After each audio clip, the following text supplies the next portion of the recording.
If it moves you, it's probably going to move others. And don't lose sight of that creativity. Don't lose sight of the fact that we all have an emotional reason for wanting things, and stay true to that, even when you're maybe tasked with some high metrics or some really big goals. Don't lose sight of the creative side. I'm Jess Kessler, Head of Brand and Content Marketing for North America at Audible. I actually started my career as a journalist, and so I really got invested in storytelling as a form of creativity. And then it just naturally happened. I ended up working at Nickelodeon for a time, and that's when I really saw what marketing and bringing products to life could do for people. And then naturally it just sort of evolved from there, and I've been at Audible now for 9 years, and overseeing brand and content is awesome because we get to both frame the brand, but we also get to talk about the books and the stories and all of the fun stuff that we put out too. The thing that I've learned the most from creators is about conversation and relationship building. I think a lot of times we as marketers are very quick to be transactional, but in fact, what these creators are able to do is develop an interpersonal relationship with their communities and feed them through conversation. It ends up being a two-way street more than just a community being talked at. The rise of BookTok and the impact on reading, on publishing in general, has been absolutely profound. I think there have been tons of reports and studies out there that book sales, listening stats, all of that has gone up dramatically since the introduction of BookTok. And I think the reason is because people end up taking a very isolated experience of reading or listening, and they finally can make it social in a way that is scaled. I think it's been a beautiful addition to the community, and Audible in particular has found it to be a really beautiful entry point to talking with our customers. So much so that we have entered into a relationship with TikTok where we now have their trending titles that are merchandised in the Audible app, so you can find the latest BookTok reads and listens straight in the Audible app. Easy discovery, especially romantasy, which is very hot right now. Lots of people talking about it. You can find it now right away. So we're making that sort of seamless journey way more possible, but the basis is around that fandom and that collaboration that people are really looking for. I think identifying cultural moments it's really about what you can add to the conversation or where you can be the leader in the conversation. Not so much about jumping on trends, though that can be fun in certain instances, but if you really want to sustain it, it's about that two-way relationship. So let me give you a great example. So Young Gravy, he's a rapper, but he also made his debut in BookTok within the last year or so, and he just started reading chapters of ACOTAR, which we all know, we all love. His voice was absolutely incredible, and the community started really picking up on it.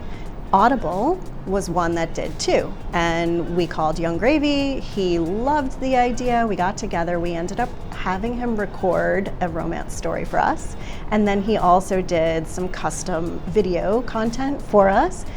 That journey, I think, showed us that we were leading the conversation in culture and but responding to something that our communities really needed. So I think it's really about identifying where you can add value, not just where you can be part of a trend. The campaign that really surprised me was a couple years back. Audible had just relaunched their global brand campaign for the first time, and we worked with creators Ayame, Yuval, and Oliver, who are all well known in their own right, but we brought them together for a really fun, creative concept. We did some filming in Europe. It was great, but what came out of that was a fan-driven philosophy that there was a love triangle happening. The fans took it, right? We didn't create that. We were sort of just building this content for the brand. And what ended up happening was this swell came around of is there a love triangle happening? And then Ayame, Yuval, Oliver, they started getting calls from press. They did a Time magazine article, and it took over the internet of, is this love triangle real?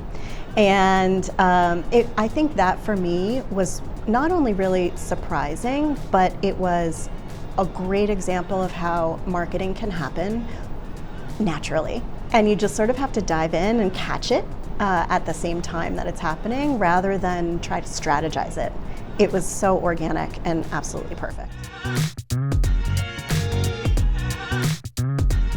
So our community management has been a through thread of everything that we've been doing for years and years, but now I think where the real shift is going to happen is that digital first, social led, creator led content is going to be the strategy instead of being a part of the strategy.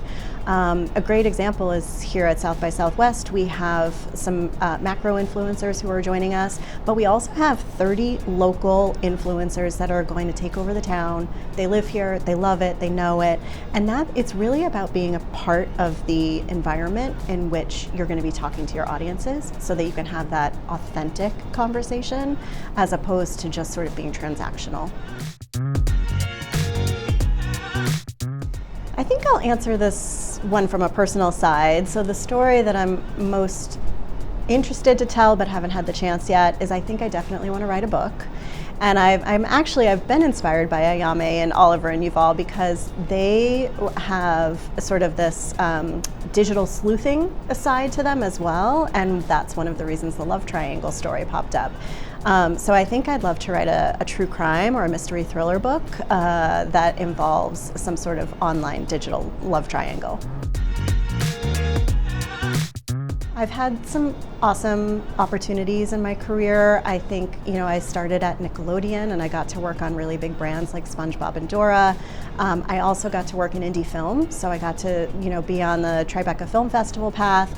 But I will say that probably the most current achievement that I'm really proud of actually belongs to my team.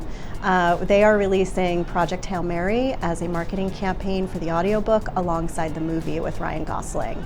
And they've done a brilliant job at building the worlds, right? So they bring in Ray Porter, who's our narrator. He is absolutely brilliant. If you haven't had a chance to check out the book on Audible, it is worth the listen. But they also then worked with MGM to bring together Ryan Gosling and the directors of the film. And what they're doing is creating this world opportunity for fans who want to engage in the storyline. It all comes down to storytelling, and I think the team is doing a great job. The advice I would give is stay creative. I think over my time in marketing, I have learned that if it moves you, it's probably going to move others. And don't lose sight of that creativity. Don't lose sight of the fact that we all have an emotional reason for wanting things, and stay true to that, even when you're maybe tasked with some high metrics or some really big goals. Don't lose sight of the creative side. I think the newest trend that Audible has had the good fortune of being recognized for is, it came out of the 2026 TikTok trend report, is emotional ROI. The trend is moving in a way that impulse is no longer going to be the means to action something. We're really used to impulse buying, right? Impulse signing up, impulse buying. That is moving toward more loyalty, more long-term connection with brands, with content creators, and with the product itself.